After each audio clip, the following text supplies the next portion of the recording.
I am here every morning, and we are talking about this post midlife phase. And let's see, I'm 57. I'm a solo ager. I am building an entirely new life after having lost kind of everybody, not kind of, after having lost everybody and everything in my life. And I'm here to share how I'm doing that because I feel like there's a lot of information out there about all the challenges we face and all the crises and the problems, like, but how do we fix it? So I want to get into action and share what I am doing in terms of mindset, relationships, what it means to be solo aging, how to keep earning money on our own terms, uh, friendships, relationships that seem to really shift in this stage of life. And I like to go at things kind of as an experiment. That's what I'm working on now. I'm treating it like an experiment. I'm trying this and that to see what works and just trying to come up with some real solutions for myself. And the more women I talk to, I feel like this is a good topic of conversation because a lot of us are facing many of the same issues, especially those of us who are solo aging, but not always, meaning I'm child free and yeah. And so there you go. Anyhow, that is that's what I'm doing here on my channel, is talking about this post midlife phase and navigating building this incredible third act, which is such a long one. It's such a long one. And we have an entire next lifetime ahead of us, which I think is incredible. But what do you do with it? What do you do with it? How do you even begin to envision what this third act can be? Because we're amongst the first generations to have this much longevity. And so it's interesting. It's an interesting point to contemplate. And I think, since we're amongst the first generations, we get to write the script. I often say Hollywood hasn't written the script yet. Hollywood has not written the script yet because it just didn't happen before. So we get to do that. And my goal is to build a third act that makes young people be like, oh my gosh, I can't wait to be that age. But the fact that we get to build an entirely next life, I think is simultaneously very exciting and daunting, because what do you do? When you look at all the experts, none of us are, quote, prepared for this long third act. Most of us, retirement is probably a thing of the past. So how do you keep generating income? Of course, I'll always suggest you leverage your know-how online. That's what I do. But my life kind of started unraveling, if that's the right word, back in 2017. I was laid off from longtime corporate career. I was 50. And I was laid off with about 10,000 people. So I knew the market would be completely saturated and I wasn't going to find an equivalent job. So I started my own online business and have learned how to do that, which has been an incredible opportunity. And then I became a caregiver for my husband, who became sick very quickly, and he passed away. So then I lost my husband, who I'd been with more than half my life. So becoming a widow, it's a lot. It's a lot. And then I had a serious health issue myself, a whole bunch of circumstances, finances flipped upside down. Then I lost my mother. Then I lost my sister. Then I lost a best friend. So it's a lot of loss that I have been navigating. But now I'm at the point where I'm like, okay, let's take the bull by the horns. We're going to rebuild here. We're rebuilding here. Thank you for whoever is liking this live. I'm live on my phone and I'm new to these lives. I don't know how it works. So I don't know where I even see comments.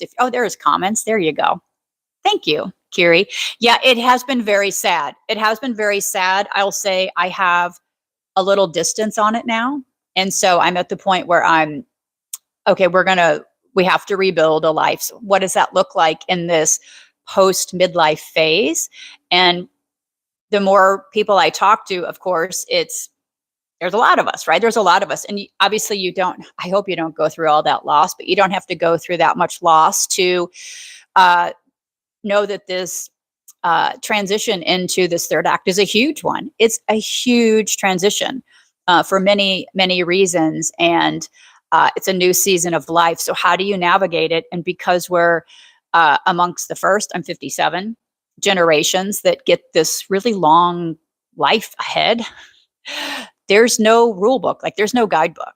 And so that's what I would like to do here, is start talking about, what do we do?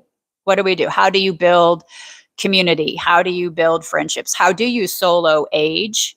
Mindset becomes an issue. Health obviously becomes an issue. I'm not a health expert, but that's what I want to talk about. I want to talk about how do we continue generating income, but on our own terms? How do we figure out the best living accommodations? For example, I live in a very cool like a hotel style apartment that I love. I think it's a great possibility for people. I want to talk about the whole mindset thing and this need to really open yourself up to new possibilities. You could go do something pretty fabulous for this third act, right? But we weren't conditioned or taught to think about it, because, you know, society has us people getting a little bit older and you're just supposed to fade off into the sunset, right? And we don't. We're just winding up now. We're not winding down, and that's a new phenomenon. So I want to talk about it because all of the things I've been reading, people talk about all the challenges, the issues, the statistics, and this is bad. I'm like, well, let's find solutions. Let's find real world solutions to this. So I hope to come on here live. I was on another app doing a morning live show every morning since September. And unfortunately, my account got inundated with BOTSs. I don't know if I can even say that on here. And it's been an absolute nightmare. So I like YouTube. It feels like a friendlier place, a much friendlier place. And I know my audience is here, hopefully, people over 50. I know a lot. I see other creators on here. So I think if we put our heads together, we can figure a lot of this out. So, of course, I would love for you to subscribe and like and follow. I'm not sure what all we're supposed to do here. And there we go. That's why we're here. I'll be here every morning. Army Mom. Hey, 56. Hello, Army Mom. That's a lot to be an Army mom, right? Have a kid deployed or something.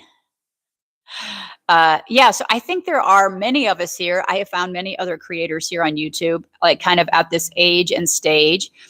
And I've been talking about this topic for a long, long time, actually.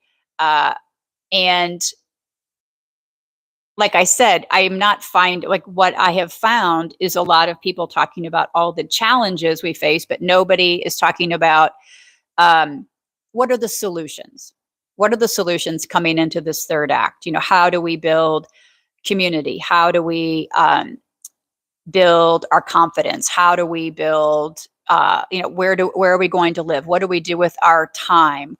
And we see a lot of these self-help gurus touting BS, like find your purpose, find your passion. It makes me crazy. It makes me crazy. Like those are such high pressure words. Like, what's your passion?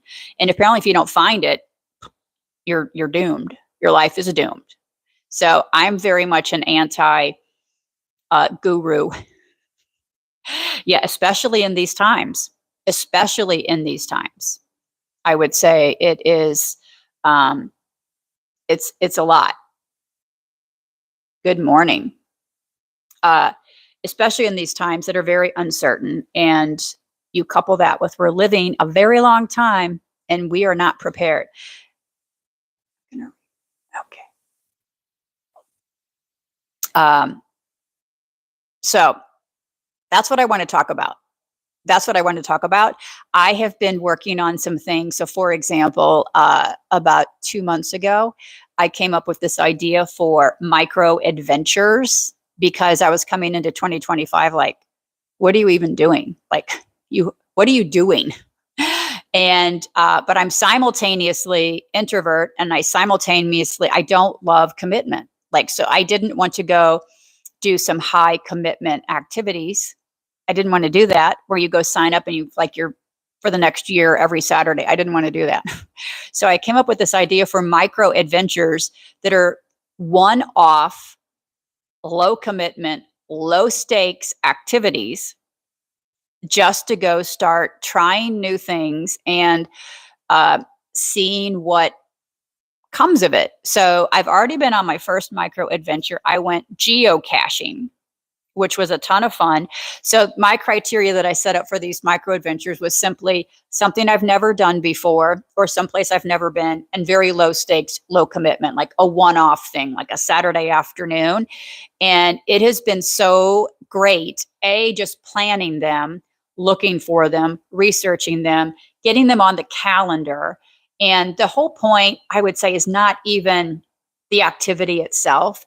It's this idea of just getting out and doing something new to bring some interest in your life and bring some interest in your life and have something to talk about. And also this notion of having something to anticipate that's coming up. And then, of course, after the fact, you've done it, you can reflect on it, etc. So the next thing I'm doing, and by the way, I don't love commitments. So I'm like, I will do one every other month, which it'll probably wind up more than that. But I didn't want the high pressure. So I came up with the next one is archery. I'm going to learn how to shoot a bow and arrow.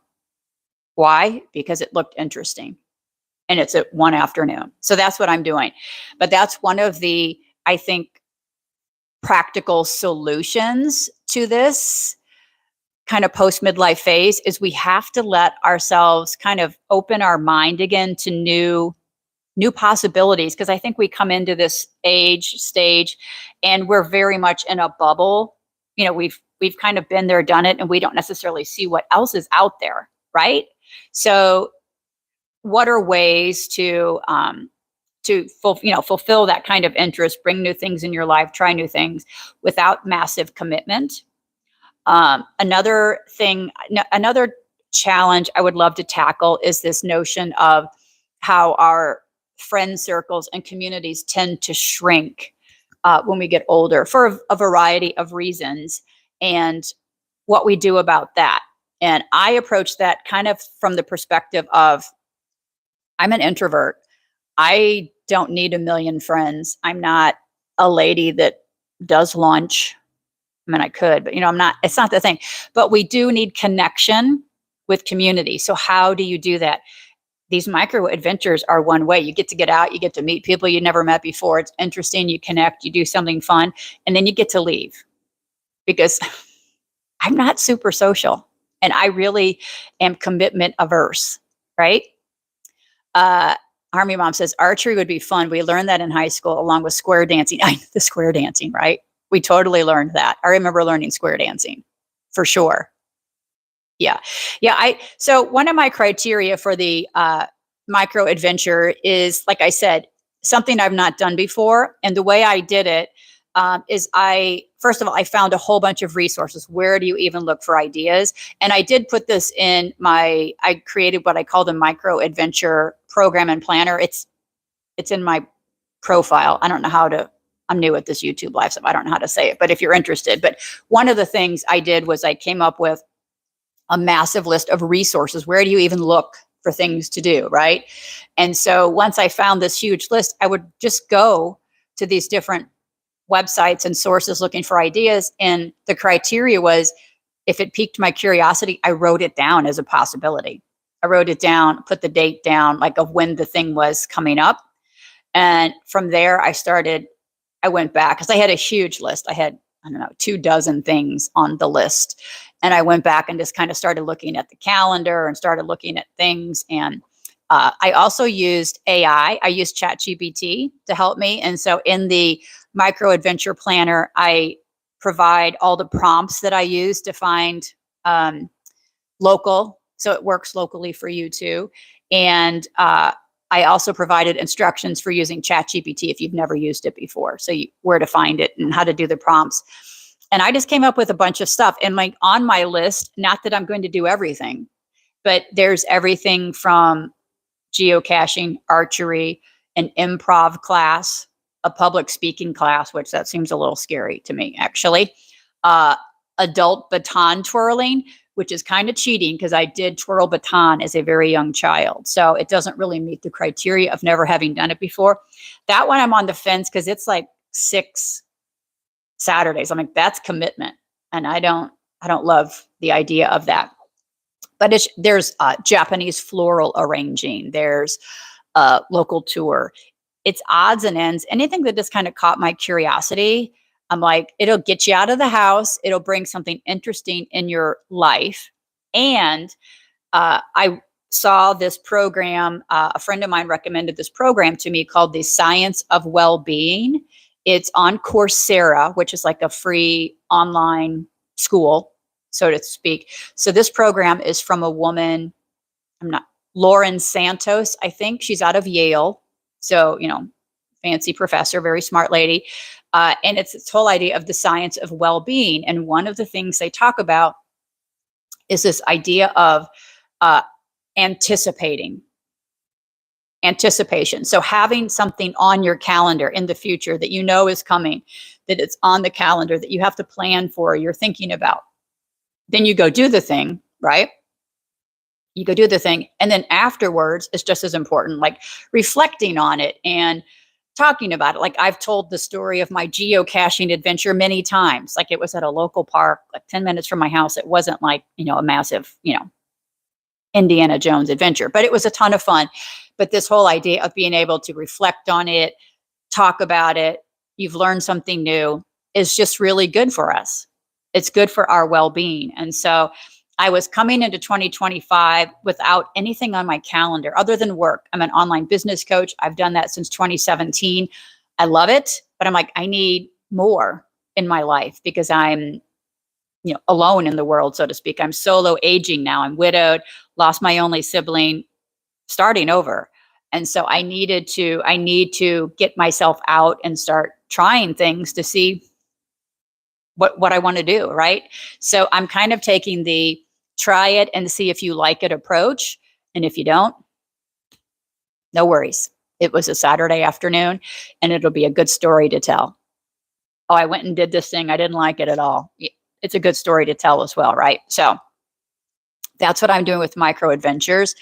I also want to talk about mindset. That's something I talk a lot about with my students where I feel like coming into this third act, our confidence is eroded or shaken a bit. I don't know why that is. I'm not a psychologist, but how do you rebuild it? And I think you rebuild it by trying new things and accomplishing new things, even little things, right? And this whole idea of imposter syndrome and things like that, how do you get past that so you can go do the bold thing, bold to you, right? That's another thing. I don't rebel against it, but these big self-help gurus, and another thing I have a challenge with is all of these, what they call super agers, which they're wonderful. They're inspiring. So super agers are those people like, she was 88 years old and went and ran the marathon in New York City and like doing like these really incredible feats, which, hey, very inspiring, right? Very inspiring, but not necessarily relatable. I'm like, I'm not going to go run a marathon. I'm not going to go skydiving, right? Adventure for me is a little quieter. It's like geocaching at the local park. And so I think we get pressured a lot that if our life isn't looking like some magnificent, epic thing, that's problematic. And I don't like that either. So I think one of the big things we need to do in this stage is to figure out who are we now and kind of go do that. Go do that. In fact, I have an online business membership called the Third Act Collective. And one of the first exercises we do is what I call the Big Book of You. And it's a series of 7 inventories that I've developed just for me, just as a way to kind of examine who I am now at this stage. I think sometimes we come into this third act and we've put a lot of things on the back burner for a long time because adulting, life responsibilities, whatever it happens to be. And we forget who we are, or we don't really see it anymore. So I did these inventories as a way just to kind of get it in black and white. and see who you are again. And then what we do with them is we take these list and inventories and we start doing what I call these mashup exercises, like putting this together and this together. And could that become something in your life that's interesting, that's going to bring those parts of you out again, whatever it is. Of course, we do it in the under the umbrella of people who want to take something they know how to do and create a digital product of some sort and leverage it. But I think is useful for life in general as well. When we're trying to figure out what do we want to do at this next stage, we want it to be interesting. We want it to be come from us authentically. And I think we're also coming from a time when we've spent decades doing for others. And we've spent decades doing what we're supposed to do. And we've spent decades living by the, societal rules and what you're supposed to do, right? And then we kind of get to this third act and you start waking up like, wait a minute, I did everything I was supposed to do. And I feel like I should get my prize now. And then you realize there's no prize. And for me, a lot of unlearning has come in from this idea of I did everything I was supposed to do. And I feel like I did everything for other people. Now it's my turn. I want to do for me. I want to figure out who I am now, and I want to go do for me now. And that's easier said than done, especially for women who've been conditioned our whole lives. We take care of others, we do for others, other people come first, others are priority, make sure everybody else has what they need first, right? So when you come to take your own turn, it's a little difficult sometimes. It's a little difficult. I often say in this third act, I want to be incredibly selfish. And people have a hard time with that word because women are taught selfish is bad. Selfish is bad. No, it's not. It's not. We count two and we are the most important person in our life, period. So we get to take care of us. And anyhow, so that's where I am coming into this third act. I'm just kind of figuring out this YouTube live thing. I appreciate you joining me this morning. And in fact, I'm doing an interview later on YouTube with a former student of mine. I believe her account name is Boomer and Beauty, I believe. She does like makeup tips for boomer women. She's grown a pretty large account, but she wants to talk about my micro adventure plan. So I'm very excited about that. But I would appreciate it if you would subscribe and like and follow, share. I am going to try to be on here each morning. I call it Coffee with Colleen and Trixie. Trixie, I'll show you Trixie. Trixie's right here.